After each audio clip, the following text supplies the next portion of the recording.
Okay, so with that, we have Sean Larry.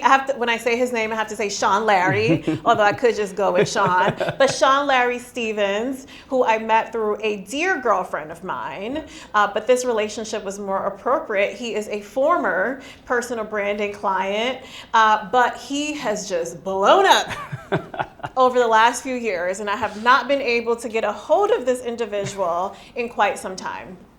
So Sean Larry became well known for being the youngest principal in New York, but then was personally tapped by Kanye West to lead a school that he was founding, and Sean can tell us a little bit more about that. And then has since been consulting, but also is an entrepreneur as well with a line of products, which he will tell us more about. So Sean Larry, tell us more about yourself in your own words, and start from the pieces that are attractive to our students. Oh, that are attractive to our students. I think that I am, well, I don't know if this is going to be attractive to students, even though I've been around students all my life. I am an educator. I'm someone who deeply cares about the future of our world. We hear the phrase, be the change you want to see in the world, and it seems so cliche, but I think I wake up every day living that purpose, to have an impact and to have influence in various ways. I'm a social justice agent of change. I'm an author. I'm a celebrity consultant, so I'm in spaces that teenagers really enjoy when I talk about the events that I go to and the people that I know. So that's a little exciting to them. But all in all, I think I've just been living a life that is designed to leave a legacy where people remember and say, you know what, this man came and did what he needed to do for the world and left it better than he found it. I like that. Okay, so principals are usually not people that students like. Yeah, I don't know if they liked me, but we'll see. So tell us about the path to higher education. Yeah, the path to higher education. So in regards to me just stepping into the role of principalship, yes. My path. So I never thought that I was going to be an educator at all. Actually, I have a heart condition, so going to college, I knew for a fact I was going to be a cardiologist. That was my passion. I was like, I'm going to Cornell, I'm majoring in biology, I'm going to graduate, go to med school, Caribbean, grew up poor, single grandmother who raised me. And so I think that you need to become a doctor or a lawyer. Those are your two options, right? I remember my aunt, who had the highest education in my family, GED at that point, said, what, you're a black man, you're graduating from Cornell University, you're gonna be an educator, you're gonna be a teacher, they don't make any money. And I said to her, well, wouldn't you want me or someone like me standing in front of my cousins, my nieces and nephews? Doesn't that make sense? Who do you want standing in front of your children? And she's like, oh, well, that does make sense. And so I decided to go down to DC actually and join an organization called Teach for America, who recruited folks from prestigious quote unquote universities and put them in urban communities, etc. It was different for me because I was from the hood, right? I was from the areas and neighborhoods that I was now able to go and have the impact and influence. So it wasn't, let's take this guy and put him in this community and see what he does. It was like, no, I actually love this, I want this, I enjoy this, and I'm committed to this. Did I know I was gonna be an educator? Not at all. And so shortly after my 2-year stint in Washington, DC, I said I wanted to come home. Came to New York City, did some great things, and before you know it, people were saying, hey, we need you to step into leadership. And I'm like, I don't know. This is crazy. I'm 22 and a half years old. I don't know nothing about life. I'm barely making it paycheck to paycheck. I'm eating oodles and noodles and hot chips before my Friday paycheck comes. I'm very irresponsible. This is not the thing. And so, literally, I remember being a principal in my first couple of years. I was rolling out of bed on Monday morning with my wristband on from Sunday night partying at the day party, So it was very, very scary for me, but also exciting that someone saw potential, right, encounter your potential that I didn't recognize. And so I grew up in the church where they were like, God got you, and you're destined, and you're gonna speak in front of millions. And as a 14-year-old, you're like, I kind of just want to be a high schooler. Like, what you talking about, God? What you talking about, Pastor Eric? But those things started to resonate with me when I started to step into my career as a teacher. And when I first stepped into a classroom as a math teacher, The joy that I saw in the 27 beautiful faces right here on 127th and Frederick, it was like, wow, this is what I've been called to do. Those times where Pastor Eric and multiple bishops speaking life into me, they were saying you're going to speak in front of millions, you're going to impact thousands. It doesn't necessarily mean that like you're going to travel the world to impact thousands, but you're going to have an impact on one person that has a multiplier effect on millions of others in the future. And so when I reflect, I became a principal, was a principal for 10 years, and went viral. My claim to fame was me going viral dancing at prom with my seniors.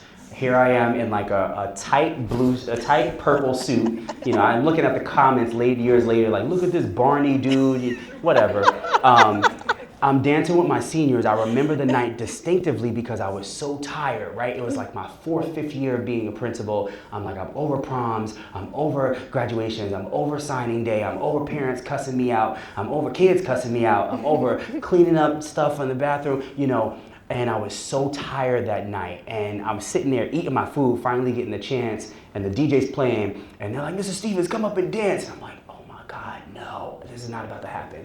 And they run over, drag me up, I dance for 8 seconds, I wake up the next morning, I remember calling my god sister who's here today, and she's like, you're in the shade room, and I'm like, what is the shade room? Like, I wasn't on social media, wasn't on Instagram like that, and literally just watched the millions of views, and it was such a pivotal moment that I started to maximize on. In that I had been in leadership for years by that point. You know, young black kid, sacrificing everything. My older brother was murdered when I was a principal, and I was all about like, gotta go to work. I missed baptisms, I missed birthdays, I missed, you know, grandmother's important events, sacrificing my life for other people's children during that time. And you know, I then used that pivotal moment to highlight the great things that Black and Latinx folks were doing in urban marginalized community that were going unnoticed for many, many, many years. And so became a principal, went viral, and then started to use my platform to be a social justice agent of change to highlight how dope we really are. Yes. Okay, so social agent of change. What I also want to point out is you talked about the wristband from Friday night or whatever that night was that you were by accident still wearing to show up to do your duty on Monday. Yes. There's a such thing called that's called being a multi-hyphenate. So you can be in a leadership position, but you can still enjoy having a good time, and you don't have to sacrifice one for the other. Yeah. In a position like a principal, for example, sometimes it is viewed that you have to be a certain way, you have to live life a certain way, but it was okay for you to be a young man who enjoyed having a good time, but still have this very serious job where you were also very responsible for a lot of people. Yeah. So Miriam Edelman Wright says you can't be what you can't see. And so when I reflect on my own life and my own education journey, I had never met another Dr. Stevens ever in my life. I had gotten to Cornell and never had a Black male teacher or someone who I identified with. And I said, you know what, I'm going to change that. And it was a very difficult journey, right? I won't bore you with the blood, sweat, and tears that went into walking into my true existence and being firm in my identity now. But I didn't see that. I didn't see another Dr. Stevens, and because until I became Dr. Stevens and wanted to be that person for other young men. Who is Dr. Stevens? That is me. Yeah, well, that's me. Oh yeah, yes. Who is Dr. Stevens? Gotcha. I'm like, girl, you know me. You know, and so I think that like, as a member of the LGBTQI community, right, it was another very challenging thing to walk in my identity as a Black gay man in the hood, right, leading 1,000 students in my high school. And it was important for me to be vulnerable and be authentic and tell my story and be my true self. I have a podcast called Walk in Your Excellence, and that became my superpower. That became, my story became like, I want people to see, and young Black men who didn't see a Dr. Stevens like I did, to know that they can be. That you can be in a fraternity and be strolling with your frat brothers on a Friday night because you're human, and show up to work on Monday and be the boss of 114 teachers and 1,012 students.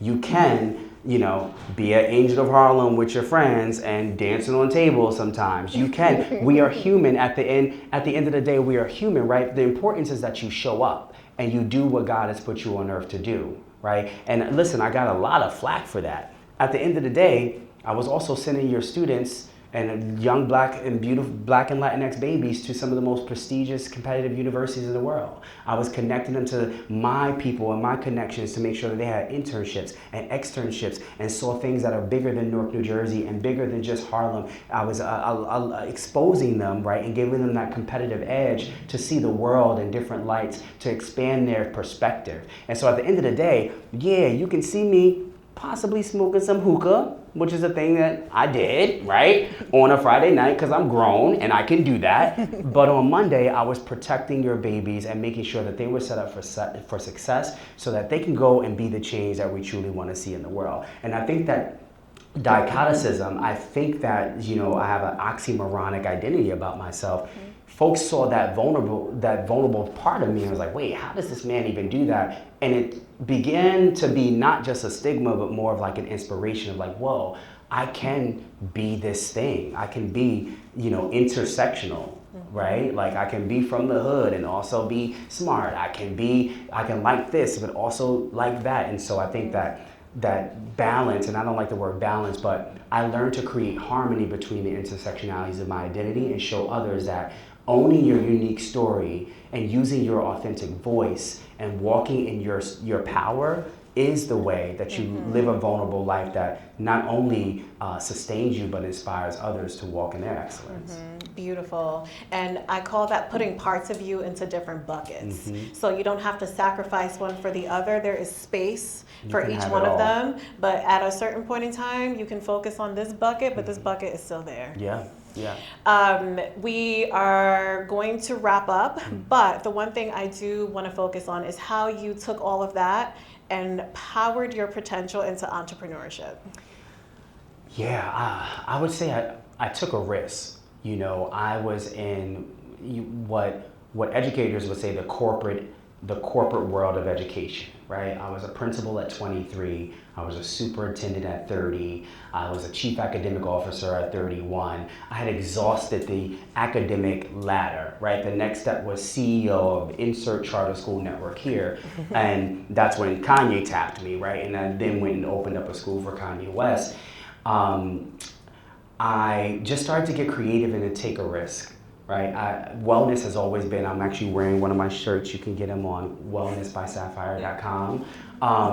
But I wanted to then invest. I had given so much of my life. I was working 15, 16 hours a day for 10 years straight. Waking up at 4:45, opening up my school at 6. My first meeting was at 6:27. My students came in at 7:45. No one left until 5:30.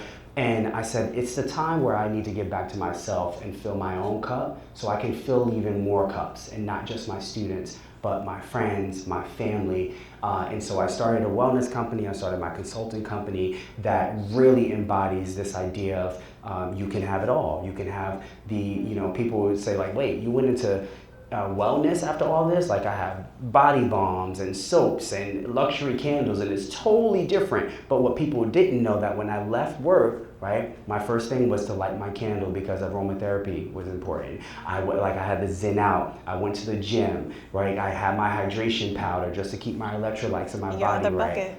Like all the buckets. And so I took a risk. That is paying off, and even if not paying off lucratively or financially, it's paying off because it's feeding my spirit. And again, I can show my students that, you can be a principal and be a superintendent and then go work for celebrities and be a leadership coach. I'm doing work in Abu Dhabi and Dubai with amazing contract. And this little black gay boy from the hood is now coaching the Sheikh of Abu Dhabi and Dubai. Who would have ever thought, right? You can do all those things. And in your spare time, start a candle company. Why not? And with that, thank you, Dr. Stevens. Yes.